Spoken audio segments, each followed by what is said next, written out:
सभी सीट पर लड़ना पड़ जाए। और स्वाभाविक भी है, जब हम एनडीए को मदद करेंगे तो सभी सीट पर लड़ना होगा। अकेले चुनाव लड़ते तो हम रजिस्टर्ड हो जाते हैं, रिकॉग्नाइज पार्टी हो जाते हैं, और हमें कोशिश करनी चाहिए कि रिकॉग्नाइज हो। अगर ऐसी कभी जरूरत पड़े रिकॉग्नाइजेशन के लिए अकेले भी लड़ना, इसी के बीच में सीट चाहिए। अब देखिए, उनकी बात मैं नहीं कह सकता हूँ, उनका चरित्र और चाल 2020 से आप लोग देख रहे हैं, इसलिए उनके बारे में मैं नहीं कहता हूँ। इतना ज़रूर कहना चाहता हूँ कि अभी एनडीए की ज़रूरत है भारत में और बिहार में।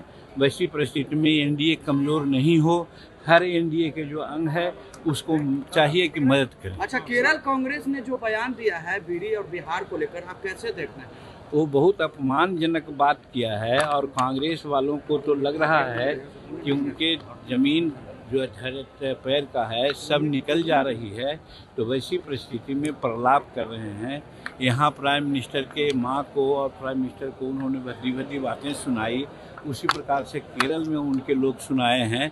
तो कहने का मतलब इससे पता चल जा रहा है कि वो लोग जनतांत्रिक मूल्यों में विश्वास नहीं करते हैं, वो कुछ गलत ढंग की बात प्रचारित कर करके अपने को स्थापित करना चाहते हैं, यही साबित होता है। और जो केरल में जो बात हुई है उसकी हम भर्त्सना करें। जीएसटी में बड़े बदलाव हुए हैं, गरीबों के लिए एनडीए नेताओं कर रहे हैं। ये ऐतिहासिक फैसला है।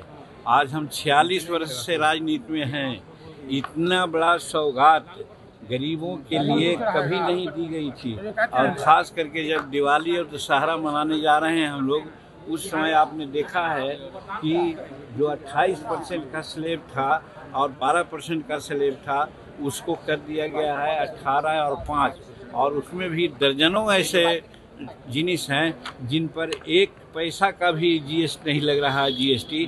तो इस तरह से नरेंद्र मोदी जी गरीबों के लिए जीते हैं, गरीबों के लिए मरेंगे, गरीबों के लिए बात करते हैं। वैसी परिस्थिति में जो भी संभव था उन्होंने किया है। इससे एक तो हमारा जितना महंगाई है, महंगाई का मुद्दा लोग बनाते थे, वो मुद्दा साफ होता है। और दूसरे तरफ दूसरे देश जो गिदड़ भभकी दे करके हम पर दबाव डालना चाहते हैं, उनको भी इससे जवाब मिल जाएगा। लालू यादव बोले हैं, लालू जी सर, अब चलिए ना,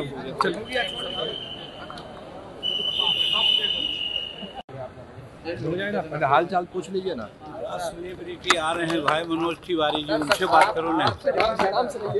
आप बिहार में अकेले सब पे भारी। और सर, बिहार में चुनाव होना है, सीट शेयरिंग को लेकर क्या बात बढ़ रही है एनडीए के बंधन में? देखिए, एनडीए में सीट शेयरिंग का कोई झमेला नहीं है। जो हेड क्वार्टर से लोगों को आदेश मिलेगा वो मान्य होगा। और वो हम समझते हैं राष्ट्रपति जो उपराष्ट्रपति का चुनाव है उसके बाद ये बातें होगी। आपने कल दिल्ली में शायद आपने कहा भाषण में कि हमको जरूरत पड़ेगी तो हम अकेले भी चुनाव लड़ सकते हैं, क्या वो के बाद आपने कहा था? देखिए, कार्यकर्ताओं का मनोबल बढ़ाने के लिए कभी कभी कुछ बातें बोल देनी पड़ती है। हमने कार्यकर्ताओं को मनोबल बढ़ाया कि आप लोग सभी सीटों पर तैयार रहिए। कहीं ऐसी ज़रूरत हो सकती है कि सभी सीट पर लड़ना पड़ जाए। और स्वाभाविक भी है, जब हम एनडीए को मदद करेंगे तो सभी सीट पर लड़ना होगा। तेजस्वी यादव ने आज फिर से एक पोस्ट किया है और सवाल उठा रहे हैं एनडीए के 20 वर्षों के कार्यकाल पे कि बिहार राज्य इतना गरीब क्यों है, स्वास्थ्य सेवाएं इतनी पीछे क्यों हैं। अब देखिए, उनको सवाल उठाने चाहिए अपने पिताजी पर, उन्हीं का तो किया हुआ है। बिहार इतने बदहाली से गुजरा है, हम लोग तो उसको आगे निकालने की कोशिश कर रहे हैं। आज बिहार निकल चुका है, उनको भी नहीं पता है। मेरीन ड्राइव पर नाच करते हैं, अब मेरीन ड्राइव पर इतना सुसज्जित है, इतना सेफ है। उनको समझना चाहिए कि बिहार बदल गया, बिहार में विकास हो गया, तभी मेरीन ड्राइव पर खुले परिवार के साथ चाय पी रहे हैं। अपने पिताजी के राज में उनके पिताजी भी नहीं वहाँ बैठ सकते थे। तो बिहार तो विकास कर रहा है, बिहार में एक नई क्रांति आ रही है। उनको जो पाप उन्होंने किया 15 सालों में, उस पाप को हम लोग धीरे धीरे खत्म करने की कोशिश कर रहे हैं। आने वाला 5 साल जो 25 से 30 है, हम बिहार को एकदम विकसित राज्य बना देंगे और औद्योगिक क्रांति का 5 साल होगा। बिहार के लोग को रोजगार नहीं मिलेगा, कहीं किसी को जाने की जरूरत नहीं है। बिहार का जीडीपी हर क्षेत्र में बिहार तरक्की करेगा, ऐसे भी कर रहा है।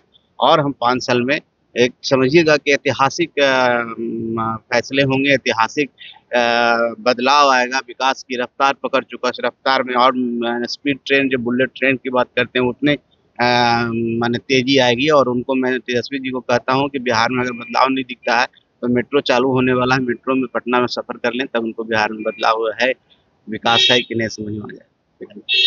सीट शेयरिंग को लेकर सवाल उठे हैं, अलग-अलग दल के लोगों को अलग-अलग चीज़ है। क्या कुछ सीटों पर देखिए सही समय पर सब चीज़ हो जाएगा, उसकी चिंता नहीं करना है। एनडीए इंटैक्ट है और हम लोग आपस में मिल करके सभी सीटों का आपसी सद्भाव से कर लेंगे। हम नहीं समझते हैं कोई दिक्कत है। और बाकी पार्टी हैं, सब पार्टी के कार्यकर्ता हैं, उनका विचारधारा है। कहीं कोई कुछ मांगते हैं तो उनका स्वाभाविक प्रक्रिया। जब मांझी तरफ को से बयान बहुत सारे दिया गया आंकड़े है, दी गई है और साथ साथ चिराग पासवान ने भी सीटों का आंकड़ा दिया है, जिसमें कम से कम 47 सीटों का आंकड़ा उनके तरफ से पेश किया गया है। कैसे एनडीए इसको संभालेगा? देखिए सब पार्टी, मैंने बोला ना कि पार्टी अपने हिसाब से अपने कार्यकर्ताओं के सामने मंच पर ये बात रखती है, लेकिन अभी इस तरह का कोई आधिकारिक बैठकें नहीं हुई है। और जब तक बैठक नहीं होगी, जब तक आपस में हम लोग मिल के कुछ तय नहीं करेंगे, तो ये सब जो भी बातें होती है हम समझते हैं कि ये आउट ऑफ द प्लेटफॉर्म बात है। इस पर मैं बहुत ज़्यादा मैंने चिंतन करने की जरूरत नहीं है। उपेंद्र कुशवाहा ने कल उत्तराधिकारी का सवाल फिर से उठा दिया। कहा है कि नीतीश कुमार को समय रहते उत्तराधिकारी चुन लेना चाहिए जदयू के लिए। देखिए मेरा मानना है कि ये जदयू का अंदरूनी मामला है। माननीय मुख्यमंत्री जी क्या करेंगे नहीं करेंगे, जनता दल यूनाइटेड ये उन पर छोड़ना चाहिए, उस पार्टी पर छोड़ना चाहिए। हमें इसकी राय देने की कोई जरूरत नहीं। मांझी सीट को लेकर कहा जा रहा है कि सम्मानजनक सीट नहीं मिला तो अकेले भी चुनाव लड़ेंगे। देखिए वो ऐसी बात नहीं, उन्होंने अपने कार्यकर्ताओं से कहा था कि हम 2015 में अगर अकेले चुनाव लड़ते तो हम रजिस्टर्ड हो जाते, रिकॉग्नाइज्ड पार्टी हो जाते। और हमें कोशिश करनी चाहिए कि रिकॉग्नाइज्ड हो। अगर ऐसी कभी ज़रूरत पड़ी रिकॉग्नाइजेशन के लिए अकेले भी लड़ना पड़ेगा, तो इस तरह की बात कही। लेकिन ये सब कोई बात का मतलब नहीं है। हम एनडीए के साथ हैं, हम राष्ट्रीय अध्यक्ष होने के नाते आपको पूरी जिम्मेवारी के साथ और जवाबदेही के साथ बोल रहे हैं कि हम एनडीए के साथ हैं, एनडीए के साथ रहेंगे। और सीटों का बंटवारा भी बहुत शांति तरीके से हो जाएगा। तेजस्वी फिर से यात्रा की तैयारी कर रहे हैं। हाँ, यात्रा इसलिए कर रहे हैं कि जिस तरह से यात्रा राहुल जी का हुआ, उनको सारथी बना दिया गया, तब उनके लोग कहे होंगे कि आपको तो पीछे छोड़ दिया, तो कुछ करने के लिए बेचारे को यात्रा तो करना पड़ेगा, दिखाने के लिए। मुख्यमंत्री नीतीश कुमार भी एक्टिव मोड में आ चुके हैं चुनाव में। माननीय मुख्यमंत्री जी हमेशा एक्टिव रहते हैं। देखिए कि आज से 6 महीना पहले प्रगति यात्रा हुआ, 50,000 करोड़ का बिहार में सौगात दिया गया और पहले से भी यात्रा करते रहे हैं। एक्टिव मोड चुनाव में नहीं है। माननीय मुख्यमंत्री जी का ये इतिहास रहा है, इसलिए इस पर बहुत ज़्यादा हम नहीं समझते हैं किसी को बोलने की जरूरत।